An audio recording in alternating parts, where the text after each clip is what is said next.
everybody. Welcome back to The Tipsy Ghost. We are your tipsy hosts, Sarah, and Lizzie. Hi. Hey, guys. Did you notice how I said ghosts and hosts? I did not. Goats Are and you hoes? Boats and hoes? What is happening here? No, I goats said and ghosts hoes. and hosts, not boats and hoes, Goats and hoes. which is also accurate.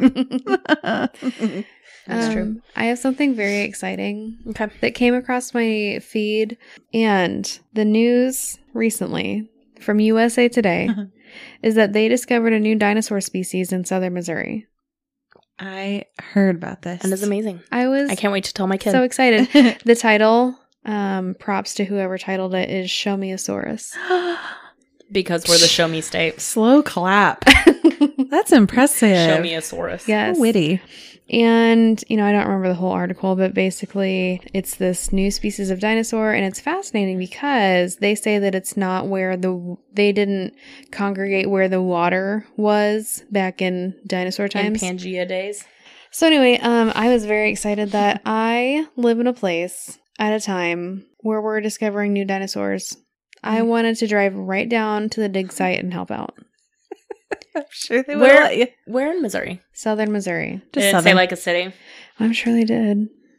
I'm curious. Well, also, I don't think they can tell the exact dig site because then people like me would come and show up in droves. Hey guys. Now, I'm an here. undisclosed area in southern Missouri. Yeah, it just says it was They're like, listen, Missouri, stay away.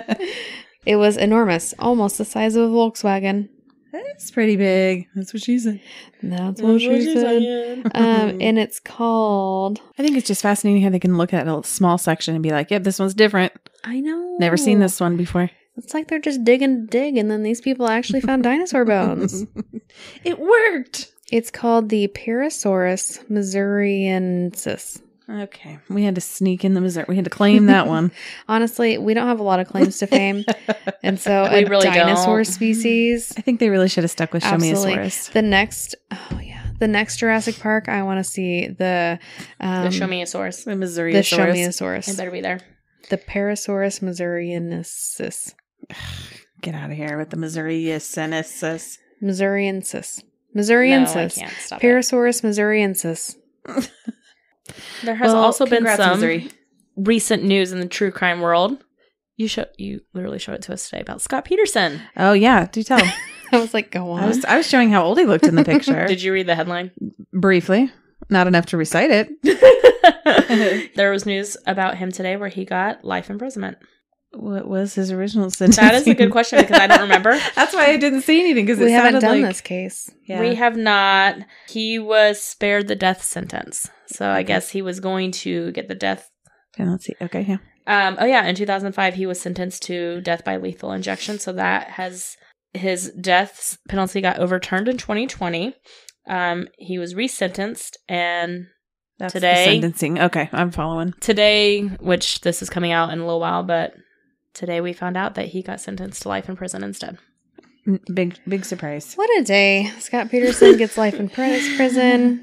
There's Missouri dinosaurs. There was another recent discovery on a cold case that I saw this week, There's and a I few can't. cold cases that have been Yes. solved. That has been recent. I saw it this week, and I did not write it down, and I meant to. Mhm. Hold on, I remember now. It was the Delphi murders. Delphi. Delphi, is that how it's pronounced? Yes. Delphi murders. The one in India? Indiana. Oh.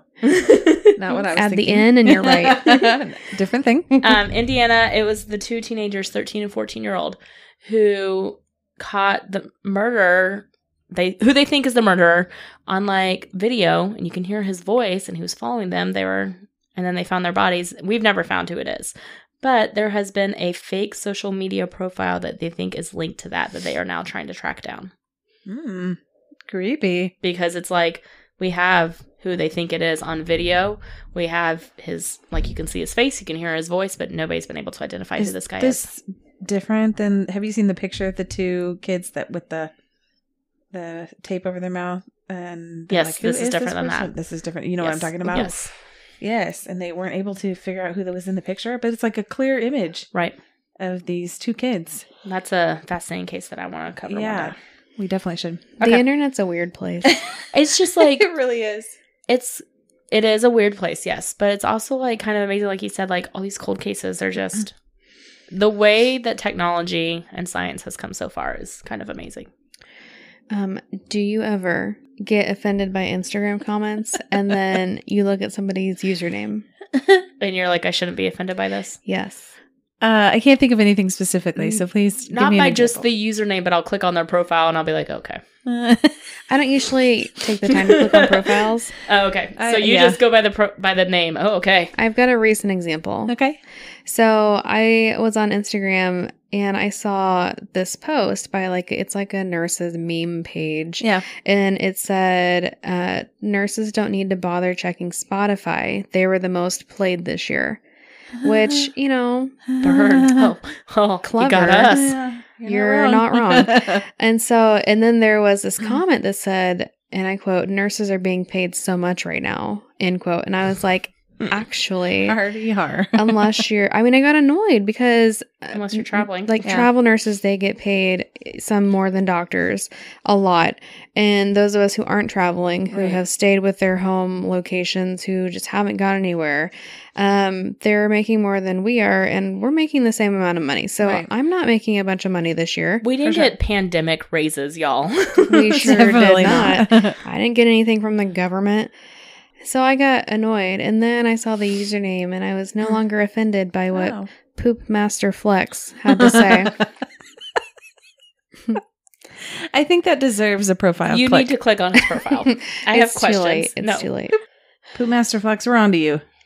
You need a better username, sir. And that's coming from someone who had some really weird AOL usernames. Well, and apparently lots of other people have the same name. Was it Not a Blonde 89 or something? Blonde at Heart 07 with Blonde the at 1 Heart. instead of the L. Not a blonde. Not a blonde. I mean, I'm not a blonde. I'm a brunette, but I am blonde at heart. I still am. All right. What are we talking about tonight, Boydston? Because this was your idea.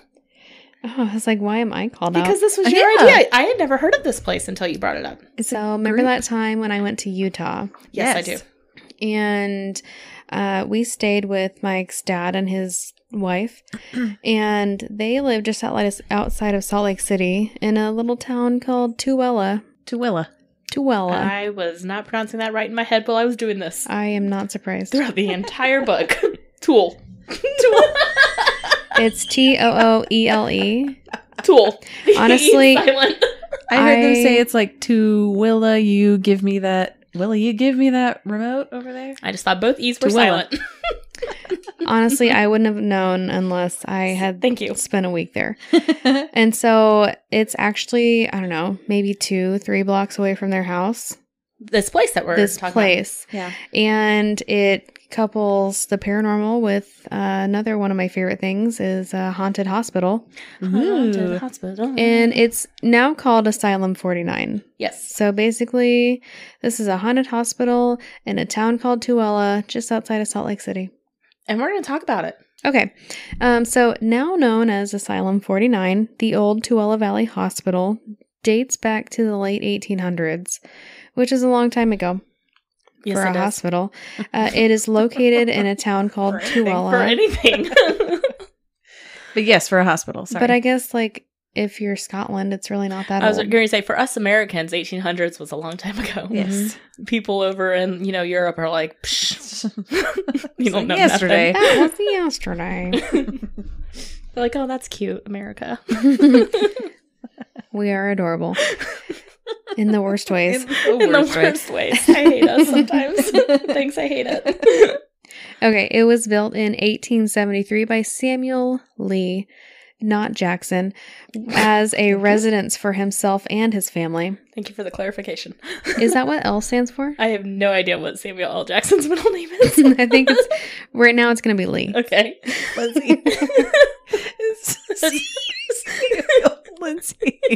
I thought you were saying my name. I was like, yes, what? Samuel Lindsay Jackson. Aw, you and Samuel have that in common.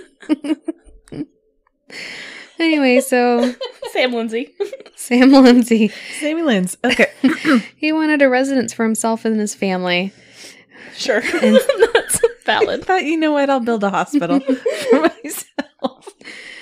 So he had this residence for himself and his family. But by 1913, the Lee family, maybe the Lee Jackson family, had moved out, and it was turned into a home for those that were elderly and required special care and supervision, referred to as, lovingly, the county poorhouse by locals. So soon it was recognized as a great location for a hospital. A new state-of-the-art hospital was built and opened in 1953 to much excitement from the locals. They were ecstatic to have their very own hospital to serve their needs, and that excitement unfortunately died down. Maybe died down is a poor choice of words. I was like, that's a terrible pun. I liked it. Some would eventually begin to refer to it as the, quote, hospital of death, and choose to travel to Salt Lake City instead of staying local to get their health care. There must be one in every state. Exactly. So, which honestly can happen to any hospital if someone has a bad enough experience. Yeah. And I mean, I don't know specifics around the nickname, but I do know that modern medicine wasn't what it is now. Sure. Just like we know that modern medicine won't be what it is 30 years from now, currently. Right. And as with any hospital with a poor reputation, there were still great people that worked there, and I'm sure most of them did the best that they could with the circumstances presented. With the resources they had. Yes. Preach. A lot of us just do our best. Yep. Just do a job. Just do a job. Like your TikTok that you posted, you're like, my best. I do my best, okay? I love that. So us. Every day. Accurate. And honestly, I might just be on a soapbox because I'm very sensitive.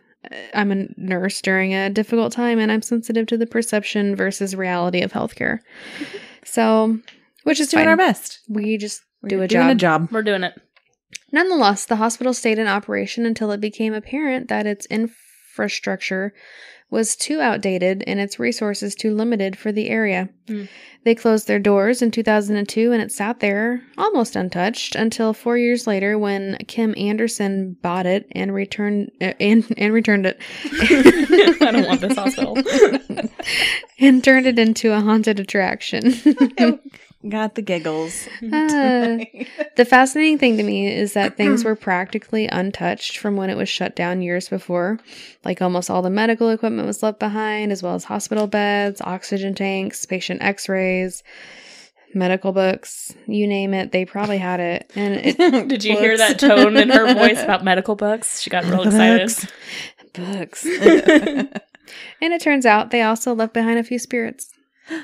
They did. Oh, tell us more about those spirits. So you actually had a book about this. I did. So Mike's dad and wife got me a book for Christmas, and it is The Haunting of Asylum 49 by Richard Estep and Cami Anderson. Mm-hmm. So Cami Anderson is Kim Anderson's wife, so they own it together.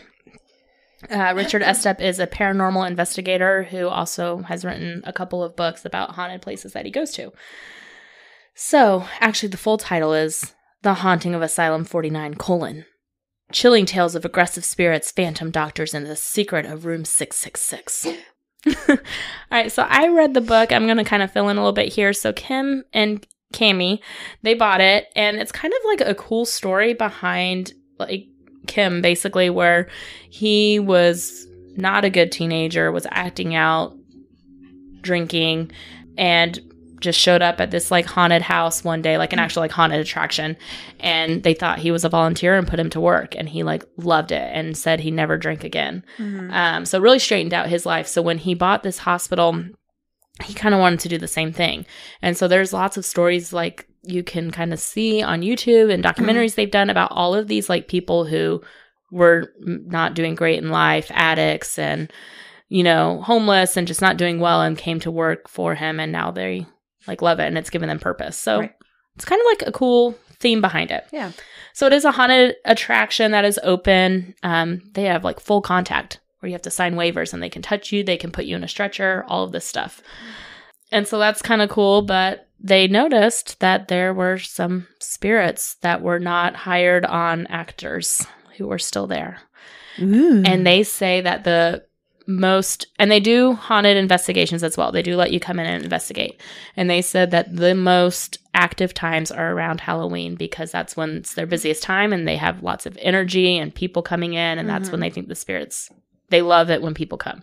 Okay, so we're going to talk about some of the spirits there. The only thing I was going to add to that is when we talk about Asylum 49, it really, if you think about the buildings, there's two different buildings and they're connected by a long corridor. The building, the old hospital, was the original portion of Asylum 49 that is the haunted attraction.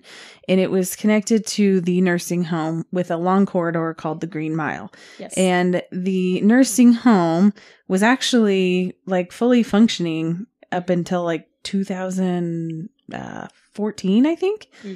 So we'll get into my section here in a little bit, but they were still up and running for quite some time, even during the time when this haunted attraction was going on. Right. So kind of bizarre, a different take on, there's just like some old people right down the hallway from people jump scaring right. in the at middle all of hours of the night. And people coming to investigate all night. Yeah. But in 2014, the nursing home closed for good and they relocated elsewhere. So Kim and Cammie actually bought the nursing home portion, so they owned the whole thing so that they can expand. Right. Okay, so we're going to talk about the ghosts, and there's a lot of them. This whole book just kind of goes through all of the different personalities, experiences, things like that. So I'm just going to kind of go over who is there.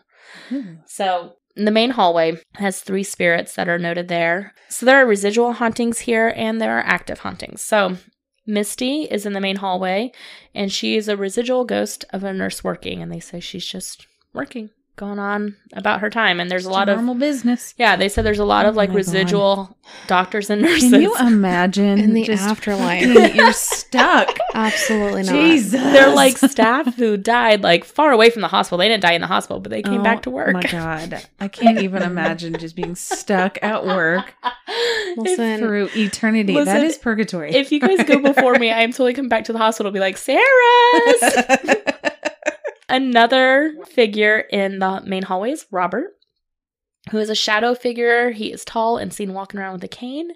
He has a sense of humor and has been heard on EVPs making jokes. He likes to jump out at people from the conference room. They did try to record him once, and he kept, like, the camcorder kept turning off every time they came back. Like, they could see them with their own 2 eyes, but the camcorder kept shutting off. So he was like, listen, don't you record me. I feel that. They do have a psychic who has gone through the hospital that they work really closely with, and her name is Misty. Not like the spirit, but Misty. And so that's how they know a lot of these people's names and backstories. So Misty the psychic, she believes that he is a kind-hearted soul who guards the children that are in the hospital. Jeremy is also in the hallway, and he is a more sinister presence. So he was burned in a fire as a patient and was a patient at the hospital. He has appeared in photographs with disfigured face, such as someone who had 3rd-degree burns. He's pretty voyeuristic and likes to watch everyone and kind of peeps in at you. That's a little creepy. He likes the attention of the females, especially. Okay, Jeremy. They know that he is around because a smoking or burning smell always seems to accompany him. He likes to pretend to be other spirits, but they will normally smell something burning, and that's kind of a dead giveaway. Is it? That is so insensitive to ghosts. Sorry. It's a giveaway that it is him. It smells really smoky and it's a dead. It's an unalive giveaway. I'm so sorry. He has also been seen with bandages around his face. So, okay. Man. Then we're gonna go. I'm just gonna kind of go level by level or floor by floor. So there is the nursery, the NICU, and the special nursery, and they're all kind of together. How many floors are there? It well, like unit by unit. Sorry, It was one level. It is one level. You're right. Sarah and Tabitha are 2 young girls in the nursery, and they are very playful. They love to participate in the haunted house attraction. They snatch at legs under the tables and beds, and like many people who come to the haunted house have reported seeing Sarah especially. So she's the more outgoing one. She is rambunctious, they have said. She is a little girl with dark hair, and she was a patient who died of pneumonia. She's about 6 years old and wears a white, like old-fashioned dressing gown. Tabitha wears an old-style yellow dress and was a patient. Her cause of death is unknown, but they think it was like something like brain related, a tumor or brain bleed or something. So Tabitha's more quiet and introverted. Sarah, like we said, has been seen by several people as a full body apparition, like has held the hands of people saying she's looking for her mom, and they'll like be leading her through the haunted house thinking she got lost, and then they'll turn around and she's gone. And has been seen by staff who have worked there. She will talk to you crying. Like, I mean, she's one of the few full body apparitions and also one of the most active presences there. She likes to have fun, like I said, with the haunted house. And so once she was impersonating, like I said, like The Grudge, where she had her hair like in front of her face and was walking with her arms outstretched like a zombie to try to scare people. I mean, she's winning. That would scare the shit out of me. And like visitors were like, oh, this part was really scary when they came out. And they were like, oh, that little girl in that hallway, like that was terrifying. They're like, we don't employ children. That was Sarah. Oh gosh. I would lose my ever-loving mind if I saw a ghost, full body apparition acting like The Grudge. Let it be known. Don't want to see Sarah. But she is very nice and playful, and she's a pleasant spirit. Also in the nursery and the NICU and the special nursery is a nurse and a doctor, and the doctor's name is Nicholas. They do not get a nurse's name. They get intelligent responses from them, but they said they do not seem to be aware that they are dead, and they also act like they're still working. Oh my god. So they kind of have like leaned into the hospital theme for the haunted house. So they have like, you know, surgeons scrubs, who are cutting people open, and like patients screaming on the tables, and like evil demonic nurses. I mean, they've played into it. And so they said that they have seen like Nicholas and like this doctor who's just standing over, like looking at the evil surgeon, like, what are you doing to this person? You're doing it wrong. Even in death, the surgeon is still very particular. They're like, he just looks like he's supervising. And then there is also Bonnie, who was a nurse who used to work there. She died of cancer, but they said she's come back to work. God. Okay, maybe it was the most amazing place ever. This makes me nervous. I know.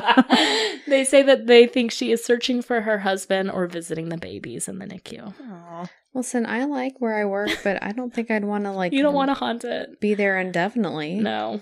And think you're still working. How many encounters I've had with nurses who maybe are spirits, and I just didn't realize it. Yeah. Full body apparitions, yeah. Yeah, I probably thought they were real people. All right, rooms 1 and 2, they are across from the nursery, and they face each other across the hallway. So here you have Thomas. Thomas is a playful little boy as well. People report feeling him holding their hand or tugging on clothing. He likes to pull pranks as well. He unmakes the beds by jumping on them, and he likes to play with flashlights. They think that he died as an old man, but like not even in the hospital, but likes to show himself as a child. Aww. Just because he gets to have fun and play. Well, I think that's concerning. I thought it was cute. I think he's a demon. Demonic. Yeah. Oh my goodness.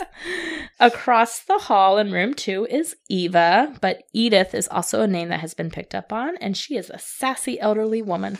Okay. Yes, she is. Get it. She likes to poke her head out and look up and down the hallway. She sounds like someone you would like voice it. She likes company, but only for a short time. Yeah, all right, get out. Yeah, and she will. Or like she'll respond for like a few minutes, and then she just stops talking. And she's like, "All right, it's time to go. It's time for some me time. We're done here. I need my introvert time, please."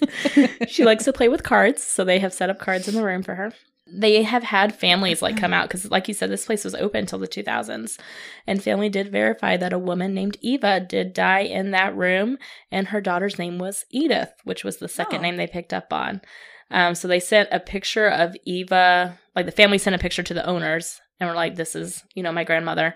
And they showed the psychic without telling her anything. And she was like, oh my gosh, where'd you find that picture of that woman in room 2? That's Eva. Oh. So kind of some validation. Yeah. Yeah. All right.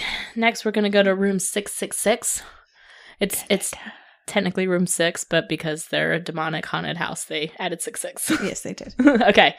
So this is Wesley's room. So he was a long-term resident who lived there. He had Alzheimer's. He was close to about 90 years old when he died in the 90s.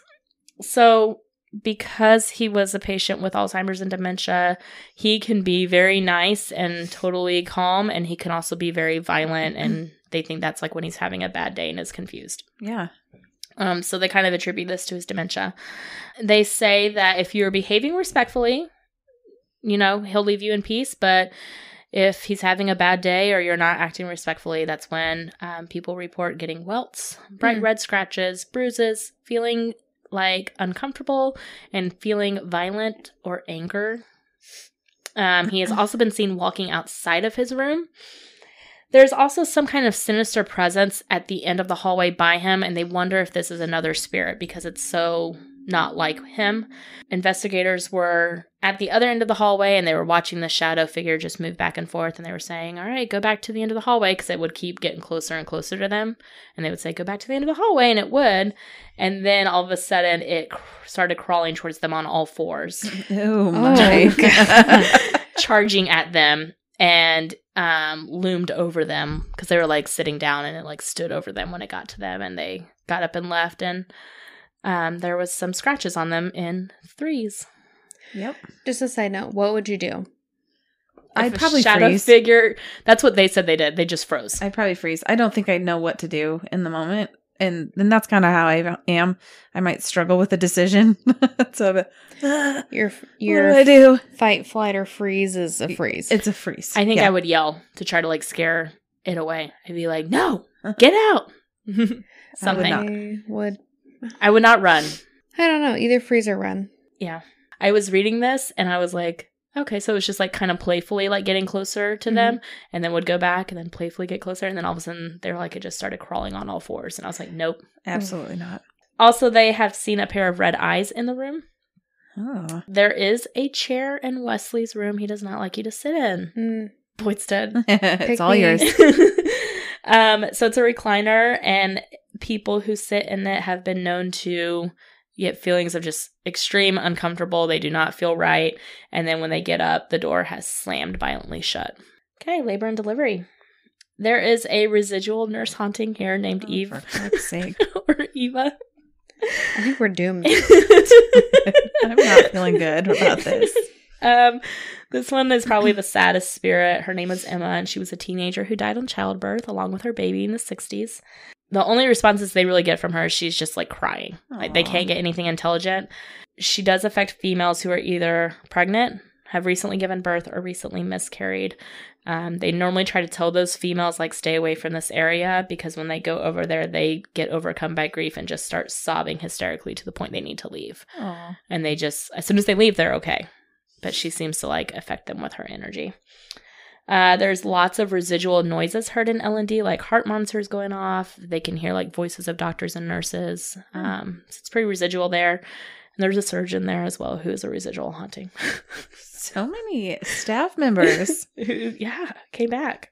I can't decide if it was like the best place ever or like traumatized them all. And they feel like they're stuck there forever. Yeah. The staff members too. Maybe they just want to like, they think they're still there helping. Like take a day off. Retire. Yeah. The chapel is one of the most active locations. And this is where there's a George. Aww. Always a George. Always a George. I was so excited. All right, but George is kind of a sad story. So they have pews there that they got from other places that they think were haunted because he is attached to those pews. If they move the pews, he goes to wherever the pews are. Aww. And he's typically sad and crying. The psychic believes that he was watching his own funeral from those pews. Oh, that's horrible. And is now attached to him. George. Poor George. It's a sad George. I don't Yeah. like that. There are 2 children spirits named Jessica and Christian.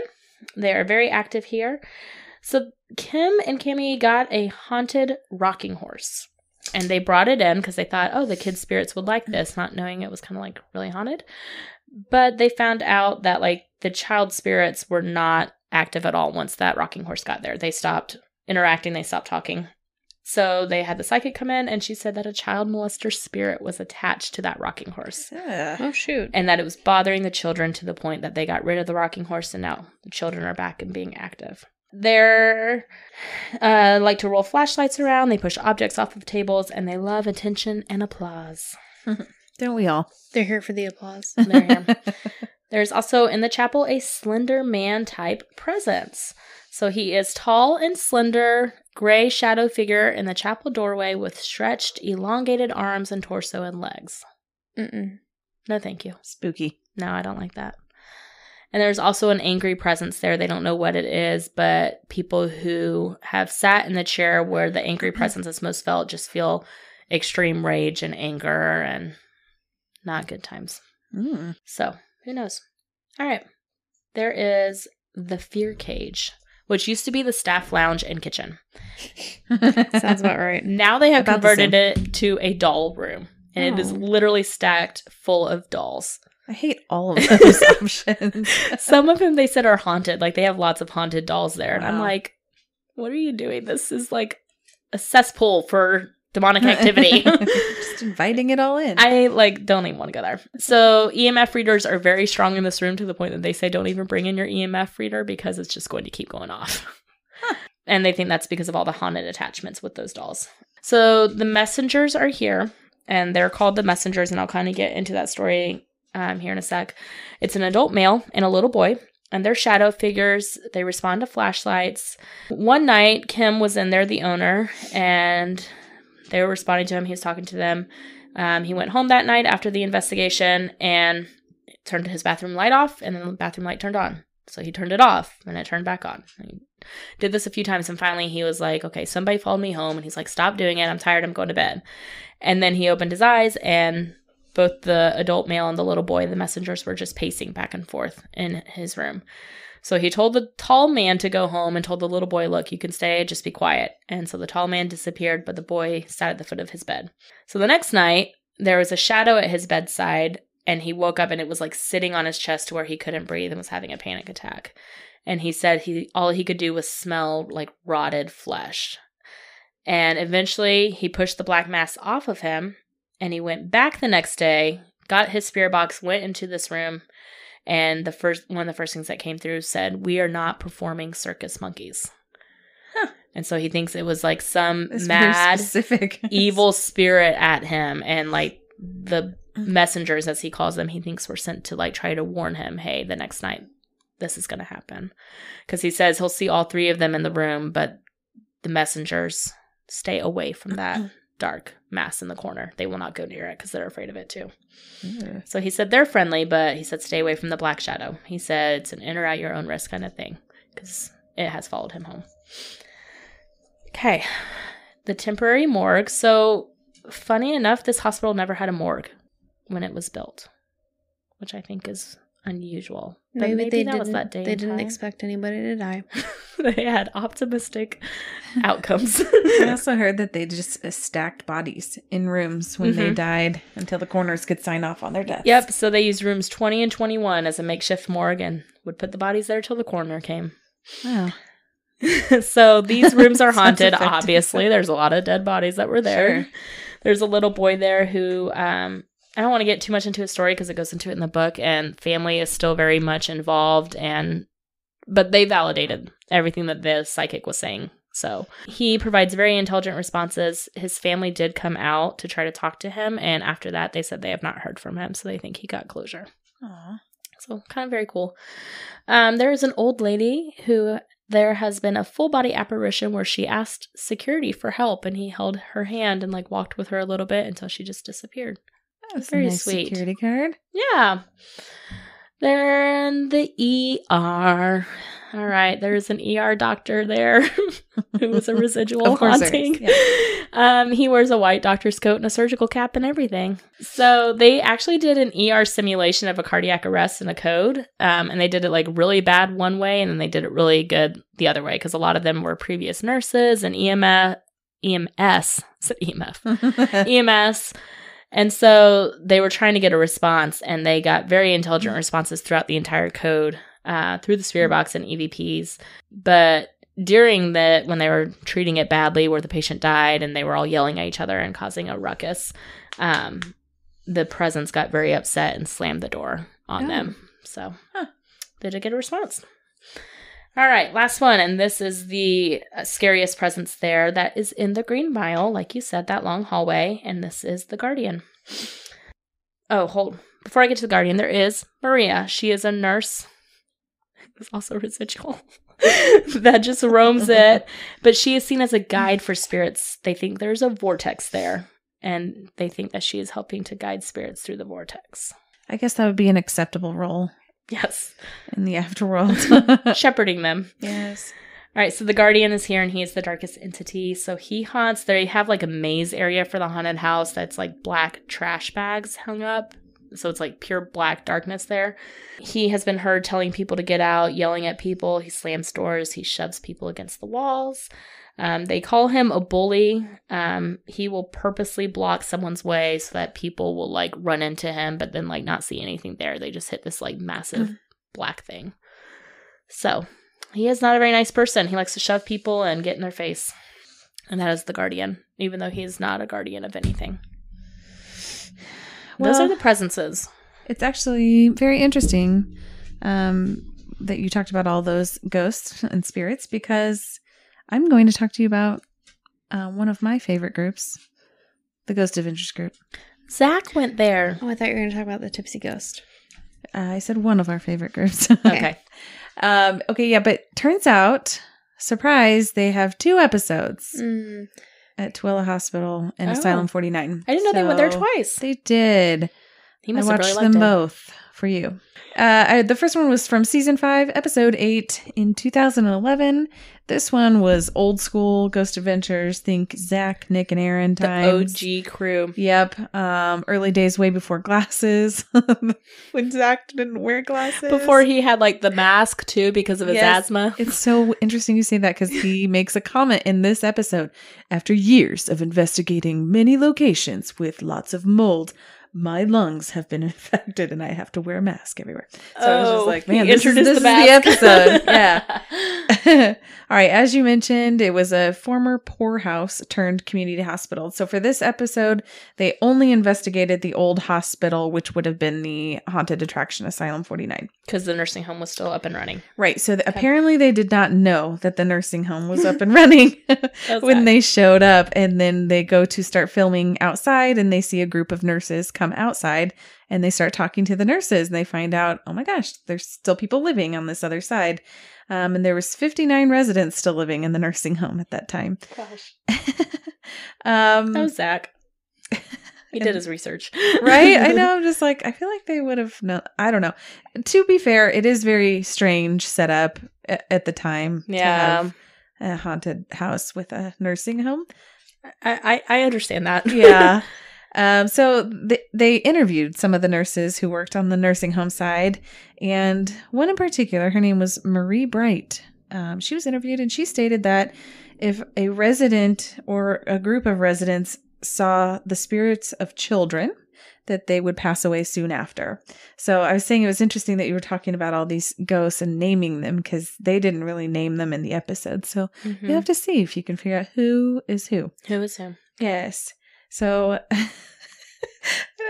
I'm like typing as I'm watching, so my sentences are kind of funny. But I said, Zach tries to explain that kid ghosts aren't always kids. Maybe something demonic. He went straight for it. He did. He just jumped right in. And the book talked a little bit about Zach visiting too. Yes. So it was kind of funny to read about it. Twice. Marie said that there were 3 main spirits that they saw frequently. And the first one was the nurse in white. And patients would say, oh, don't worry, the nurse has already helped me out. The nurse in white has already helped me out with those that. residual nurses. Boyd's just shaking her head like, no. There was also a man in black, and I don't know who they were referring to, but that's just what they said. Okay. And a little child or children. Mm-hmm. So here are some of the stories that she said. And you kind of mentioned about the maze, and that the people would come out and say that the scariest thing was when the little girl follows them through the maze. There's Sarah. Yeah, that's Sarah. And most of the claims say that the spirits of the dark shadow man come out at 3 a.m. And there was a lot of hints towards demonic things, like 3 a.m. scratches of 3. Yeah. Little kids. There was a lot of that going on. And, you know, as they do in Ghost Adventures. I mean, Zach really likes the demons. Yeah, he really does.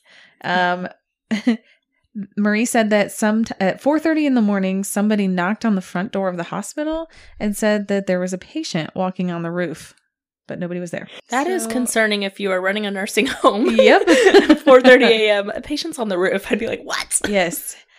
Kim actually was interviewed too, and he said that they had to perform an exorcism in one of the rooms because they felt like somebody who was investigating was being actively possessed. So they had Oh, to do an wow. exorcism right then and there. Marie also said that a door to a patient's room was locked from the inside and the patient was not responding or answering the door. So they had to call maintenance to remove the door from its hinges. And when they went in, the patient was on the floor and had died. Oh, that's terrible. It is terrible. Wow. I know. This is a story before they did their investigation piece, but apparently a disembodied voice was caught in the radiology room, and the voice said the name Peter Himsberg. And when they did some researching, they found that he did used to be a radiology tech at one time in the hospital. Another residual hot take. I thought it was pretty cool that they said his name. Yeah, that's pretty cool. Or maybe he said his own name. And again, talking about threes constantly. In room 666 that you talked about, which was originally room 6, but they call it 666, an investigator claimed to have been scratched on his neck during one of his investigations. All right, so we get to start through their investigation. Finally, here we go. I feel like if I close my eyes, I can just pretend like I'm there with that. So I just had to add this in because I thought it was kind of funny. Aaron tells the boys that he was very sore and he needed to go get checked out. So he sent them off first. And then he rolled up in the Asylum 49 ambulance. Perfect. And then out jumps like all these crazy clowns and Oh my gosh. roll Aaron and bashed him into the wall. It was Highly highly entertaining. I liked it quite a bit. That is one of the things, though. Like, they left behind the Yeah. ambulances. It- There's yeah, it's two a real ambulances that ambulance. just sit outside of it. Yeah, I thought it was fascinating. Mhm. Okay, so during their investigations, you can hear footsteps heard in the hallway where room 666 is and the exorcism occurred. Aaron goes in the hallway alone and reports getting chills and having his arm grabbed. They reviewed the recorder in real time and can hear an EVP saying, "You guessed it, Zach Bagans." Oh, okay. Oh, they know of him. And then suddenly that hallway was dedicated to Zach. Mm. That's what they said. Zach's hallway. Yep. They used a device called Jacob's Ladder, which I was not super familiar with, but I figured it out. It looks like two metal rods sticking up from a box, and there's like an electrical current that goes up. Oh, you know what I'm yeah. talking about? Yeah.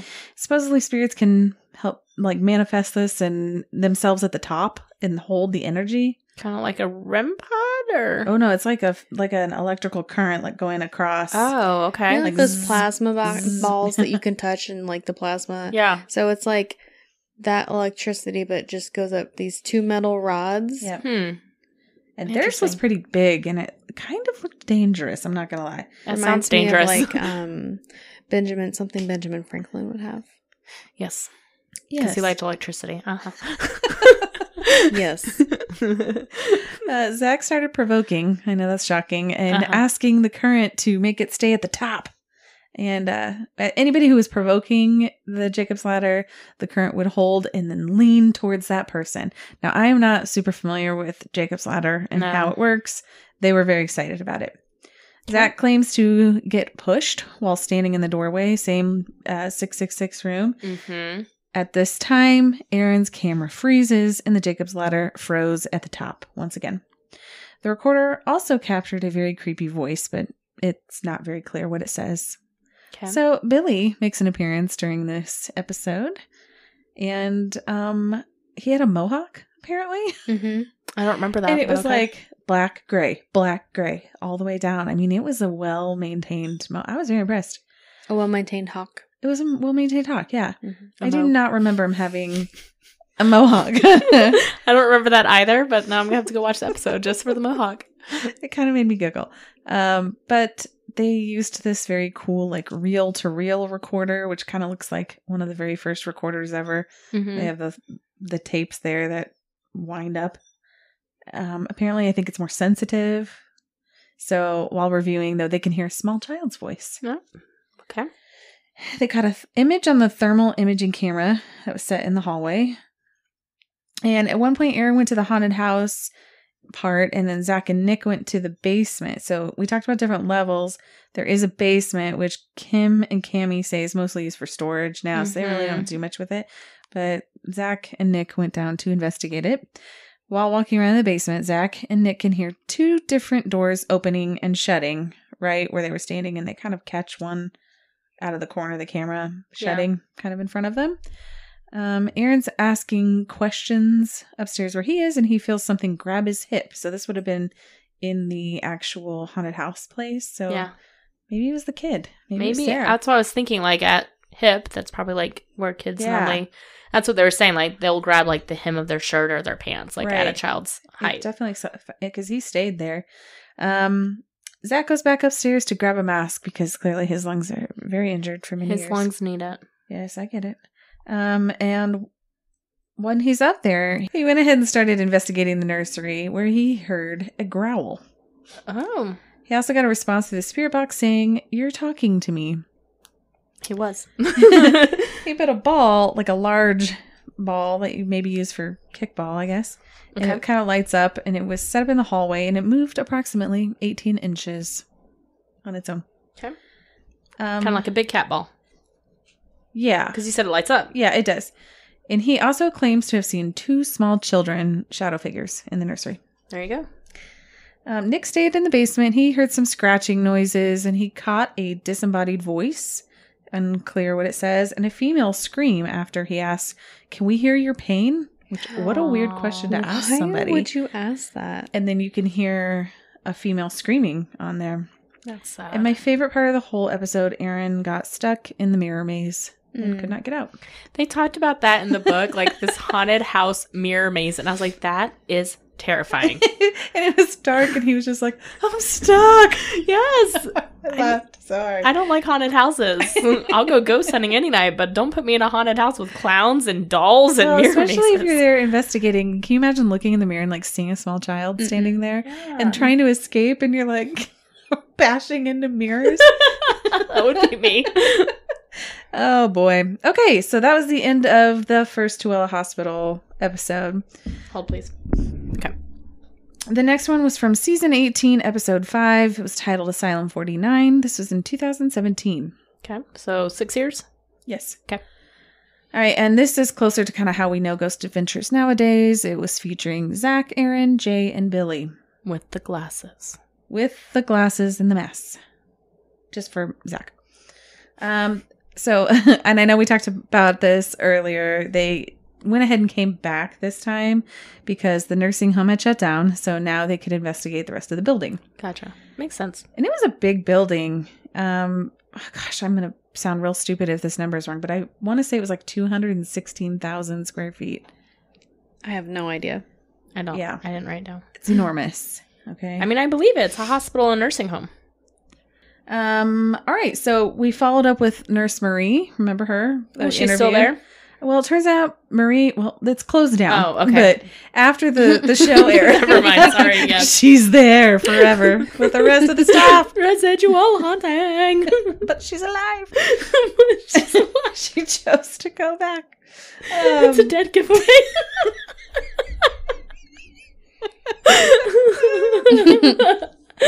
Oh, why am I the way that I am? Well, sadly, after the first episode aired, Marie was fired from her job at the Tooele Hospital. Oh, did they not like her talking to them? I believe that is what was hinted at in the episode. Of course, she's not going to come out and say exactly. Sure. She says it was because she told the truth and because she participated in interviews, which, I mean, we know that there's a lot of rules around media and social media. To be fair, there were no patient names in the episode, at least, but I don't know. I don't know what went down, but she was definitely there and interviewed again. And she said that she still stands by everything she says in the interview, which, I mean, yeah, it was enough to get you. Maybe fired. it provided negative publicity for the nursing home because families are I bet so. I don't want my loved one to go to a haunted place. Sure. I mean, I can understand that. Sorry. She believes or believed that the entity at the hospital had a lot to do with the deaths too. And she said that in the first interview. So like you said, it probably brought a lot of negative attention to that. Yeah, I can understand that. So they did talk a little bit more to her about her experience while at the nursing home. And she says that they tried specifically to not put patients in certain rooms at the end of the hallway because of the dark presence that they all felt. Yeah. And Zach interviewed another nurse named Dakota, and he validated what Marie says about not putting patients in the certain rooms because of the black figure in there. Dakota says that he had to respond once to a death that happened at 3 a.m. and this sent Zach off on a tangent. It was a demonic death. It was a demonic time. It's not a coincidence. Nothing is a coincidence. I know, that one I was like, okay. Yeah. Dakota says that he believes that there were dark spirits there too. He claims that he was scratched while he was in the Green Mile. And I think he was referring to that kitchen area that now may be the doll room. The fear cage. Yes. With the dolls, the haunted dolls. Yes. Well, that's where he got scratched. I believe in threes. I believe it. Oh my gosh. I mean, they said they have haunted dolls there. I don't mess with haunted dolls. Kim stated that some of the security cameras that were pointed down the Green Mile had black tape over the lens. And when he asked maintenance why they covered the lens, they said it's because they could see spirits walking up and down the, I almost said hospital, but that's not what I meant. The hallway. Thank you. In the middle of the night, and it started freaking them out. And they were like, nope, we don't need to cover this. We don't need to watch it. Dang. Release the tapes. So, right? Yeah, I know, right? One of the owners, and it was Cammie, so I'm kind of wondering if this is the story that you were referring to. She said that she saw a dark figure walking behind a group that she was leading. When she turned back to look at it, it climbed up onto the ceiling and freaked them all out. And they were like, they noped out of the hallway real quick. No, that's a different one. Because when she was the one who was telling that story about the figure crawling, and it was her and one other woman, and they were just investigating by themselves one night. Okay. Yeah. Now she's talking about a group of people. So there is a figure who likes to climb walls and ceilings. No. On all fours. On all fours. The Grudge. Stop it. Gross. Well, they went into an old patient's room. Obviously, there was a bed there where the resident slept. Uh-huh. And apparently, the resident had passed away on this bed, and there's still an imprint on the bed. Oh. And they showed this. And the thing I thought was interesting is that there's a bunch of powder on the bed, which I'm not familiar with why they would need that. But they said that you could see an outlining of the body in powder on this bed. And it looks like a hospital bed, like the blue air mattressy type of stuff. At this time, one of the cameramen out in the hallway felt a breeze and saw a shadow, and he's one of the main skeptics of the show, so they were excited about that. They go back down into the Green Mile and can hear women talking in the background, and this is something you can hear while they're videoing. Immediately, they start running around like crazy people. Because they're like, where are the women? Did you hear that? Did you hear that, boys? They think that it was the voice of the young girl. Okay. Which it sounds like there could be several. There's several female, yeah. So before they all stay there, Billy decides to volunteer to stay a night by himself. You're so brave, Billy. Billy is very brave. Not like Aaron. He was going to do a scientific investigation. Just kidding. I love Aaron. I do too. He's always gets sent away like alone, and he's like a man. And he's like grumbling the whole time, like. I would be too. I mean, I am Aaron. I mean, Claire Boydston here, who sends me off by myself all the time. It's for your own good. It's very Zach of you to say. Yes. It's for your own good. So Billy stays in the room, in the same room with the bed that has the body imprint on it. Okay. He doesn't stay on that bed. Okay, good. Yeah, he was like, nope, I'm not doing that. But like I said, he attached himself to an EKG machine, which I kind of thought was hilarious. Just to like record his... Yeah, it was like a scientific experience to see if like even while he was sleeping, if his body was experiencing things. But it was a very like old school EKG machine. Two of the leads weren't even hooked up. Like it was showing what he was doing. And he was like, I can see that I had an abnormality in the rhythm. I personally did not see it at the moment, so I don't know what they were referring to, but maybe he did. I don't know. I will say, during the night, he hears shuffling in the room right next to him. He falls asleep at one point, and the camera that's set up in the hallway catches some unexplained noise, and then you can see a door slamming. Mm. Obviously, this startles Billy. Billy's very scared at this point. He stands up and he's wearing a patient gown. He's wearing a patient gown. Running through the hallways and just looking at all the doors like, I know these were open and this was it. And he's able to identify magically. I don't know which one was the one that shut. To be fair, all of them were open except for this one that was shut. So process of elimination. Yes, Got it. He did it. You did it, Billy. All right, the next one. The next night, everybody goes and they're all investigating. Aaron goes to investigate the hallway where the door shut by itself. Mm-hmm. They set out the creepiest doll / gnome that is like waist high. I have no idea what the point of that thing was. It. But it was there. And in the bathroom, which was across the hall from the door that shut, Aaron says he can hear shuffling or people like wrestling around. And when he opens the door, he feels like a rush of air and somebody swishing by his ear.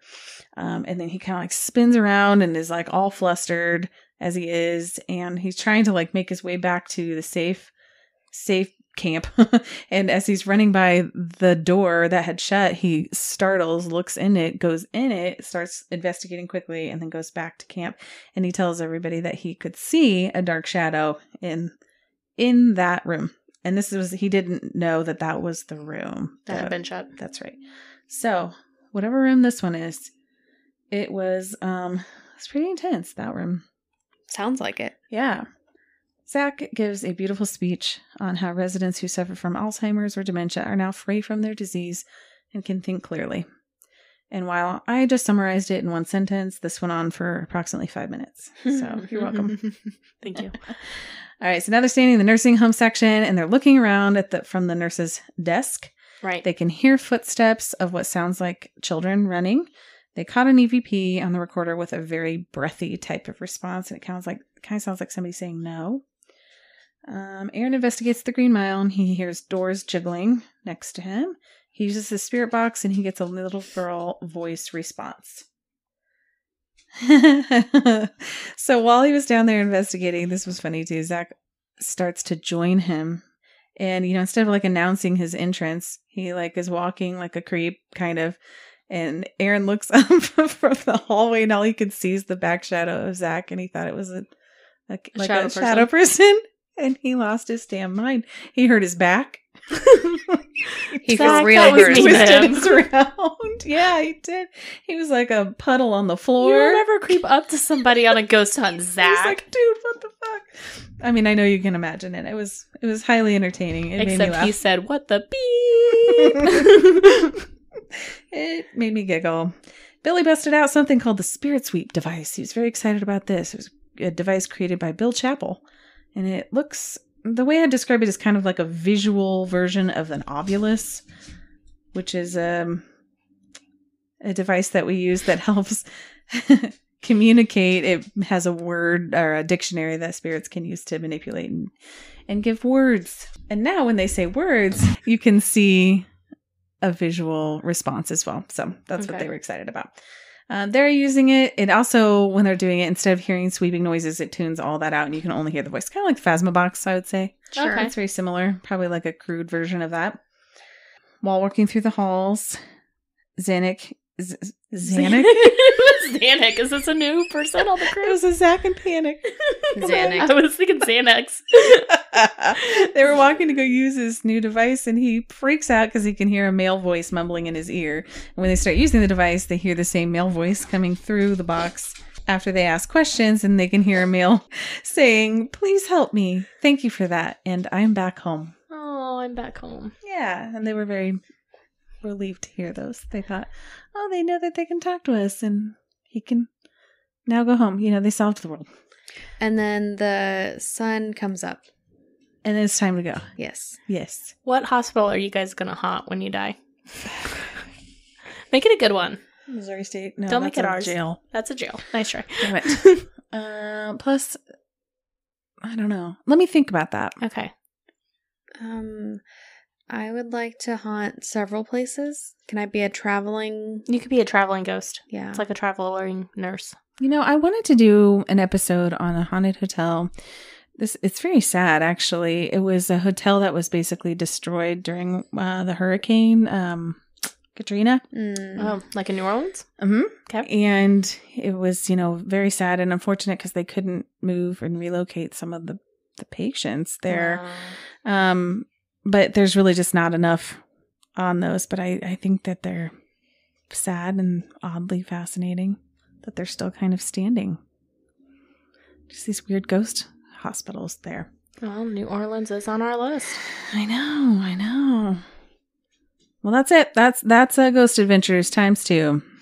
And that is Asylum 49 or Tooele Hospital. Yep. Tooele Hospital. We got you, Tooele. We're here for you. All right, guys. Thank you so much for tuning in this week. You can always find us at thetipsyghost.com and find our socials from there. Or send us an email to thetipsyghost@gmail.com if you have an idea for a topic. Please give us a 5-star rating and a great review anywhere you listen to podcasts. We really appreciate it, and it really does help. All right, guys. Thanks so much for tuning in this week. We will catch you guys next week. Okay, bye. Bye.